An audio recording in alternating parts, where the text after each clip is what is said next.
Saudara-saudari yang terkasih, kita jumpa lagi dalam Pelita Hati hari ini, Sabtu 21 Januari 2023, hari biasa dalam pekan biasa yang kedua, bertepatan dengan peringatan wajib Santa Agnes, seorang perawan dan sekaligus martir. Bersama saya Romo Thomas Suratno SC dari Paroki Cilandak, Jakarta Selatan, mendengar dan merenungkan sabda Tuhan, yakni firman Tuhan yang tersurat dalam Injil Markus bab atau pasal 3 ayat 20 sampai ayat 21.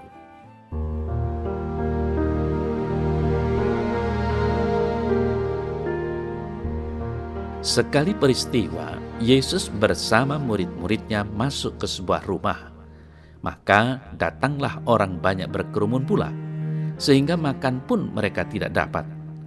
Waktu kaum keluarganya mendengar hal itu, mereka datang hendak mengambil dia, sebab kata mereka, ia tidak waras lagi.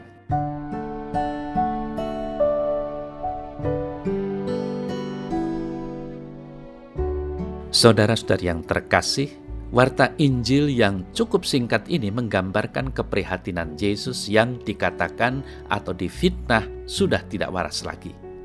Padahal kita tahu bahwa Yesus memperhatikan pelayanan bagi banyak orang, bahkan sampai makan pun ia tidak sempat. Tanggapan negatif atas perbuatan baik Yesus kepada banyak orang sehingga ia tidak sempat makan datang dari orang-orang Farisi dan kemudian menggerakkan keluarganya sendiri untuk menarik Yesus dari tengah-tengah masyarakat. Karena mereka telah menuduh Yesus tidak waras lagi. Pernyataan ini sungguh menyakitkan. Saudara-saudari yang terkasih, Yesus yang adalah Tuhan di atas segala Tuhan, Raja di atas segala Raja, difitnah, sebab kata mereka tidak waras lagi. Padahal sekali lagi, Yesus melakukan hal yang benar dan baik. Yesus menyembuhkan orang yang sakit. Yesus membebaskan orang yang terikat atau terbelenggu dengan kuasa kegelapan. Tetapi apa yang terjadi? Orang-orang Farisi, ahli-ahli Taurat, dan orang banyak memfitnah Yesus dan berkata, Yesus menyembuhkan orang dengan memakai Beelzebul. Dengan lain kata, mereka menganggap Yesus melakukan penyembuhan dengan memakai penghulu setan.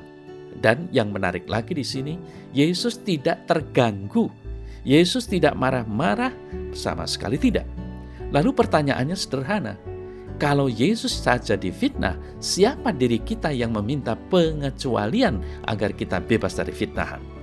Kalaulah kita difitnah, kita marah sama Tuhan dan berkata, Tuhan, hati saya luka, sakit. Bayangkan bahwa saya sudah berbuat baik, bayangkan bahwa saya sudah melayani, tiba-tiba saya difitnah. Di sini kita bisa belajar dari Yesus supaya kita tetap berbesar hati walaupun difitnah. Itulah resiko, dan kalau kita siap menjadi murid Yesus, berarti kita siap juga kena fitnah. Saudara saya terkasih, Yesus tetap tenang dalam menghadapi fitnah. Meskipun keluarga Yesus dan orang-orang di sekitarnya gelisah, dikatakan waktu kaum keluarganya mendengar hal itu, mereka datang hendak mengambil dia, sebab kata mereka ia tidak waras lagi. Jadi, bisa kita lihat bahwa orang-orang menganggap Yesus sudah tidak waras lagi. Orang-orang menuduh Yesus kerasukan Beelzebul dan keluarganya panik. Maria sebagai ibunya dan Yusuf sebagai ayahnya dan saudara yang lain merasa, loh, kenapa ini? Kok dikatakan Yesus sudah tidak waras? Kok dikatakan Yesus kerasukan Beelzebul? Keluarga Yesus berpikir, kita ambil saja Yesus dari tengah-tengah mereka. Saudara saya terkasih, dalam situasi yang seperti ini, Yesus tetap tenang. Yesus tidak marah dan tersinggung. Yesus tidak coba membalas yang jahat dengan yang jahat atau menantang mereka. Siapa itu yang ngomong? Atau buktikan siapa yang lebih benar daripada kita. Bila kita menghadapi fitnah, hal pertama yang harus kita buat adalah tetap tenang. Janganlah mencari dukungan yang menurut saudara dapat mendukung saudara. Karena hal itu akan membuat saudara bertambah marah, membuat saudara lebih kuat, dan berusaha menyerang orang yang memfitnah saudara. Saudara-saudari yang terkasih, sekali lagi, Yesus tenang, meskipun saudaranya gelisah. Karena Yesus tahu bahwa ia berjalan di jalan kebenaran. orang berbicara apapun, Allah yang akan menyatakan kebenaran itu. Jadi, hal pertama saat kita menghadapi fitnah adalah tetap tenang seperti Yesus. Kalaulah Yesus saja menghadapi fitnah, kenapa kita harus lari dari fitnah?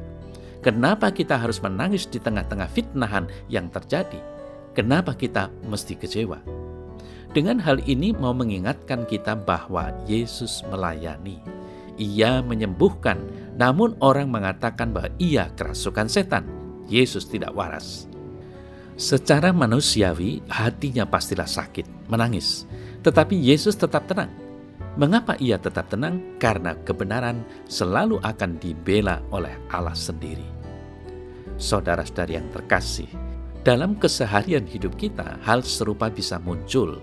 Tidak semua pelayanan kita mendapat dukungan dari sesama dan saudara kita. Bahkan boleh jadi mereka menuduh kita yang bukan-bukan. Dalam kesempatan ini kita diundang untuk melihat pengalaman Yesus. Yesus sendiri sudah terlebih dulu diburuk-burukkan orang. Terlebih itu datang dari kalangan keluarganya sendiri. Namun, Yesus tetap bertahan untuk melakukan hal yang baik. Karena Yesus tahu bahwa hal itu adalah kehendak Bapanya. Maka mari tetap setia pada perbuatan baik meskipun tantangan datang dari orang terdekat kita.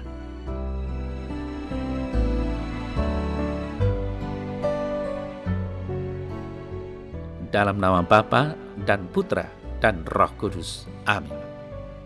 Ya Tuhan Allah, berilah aku kekuatan dan ketabahan bila aku difitnah. Aku tetap akan berbuat baik demi kebaikan sesama dan kemuliaan nama-Mu.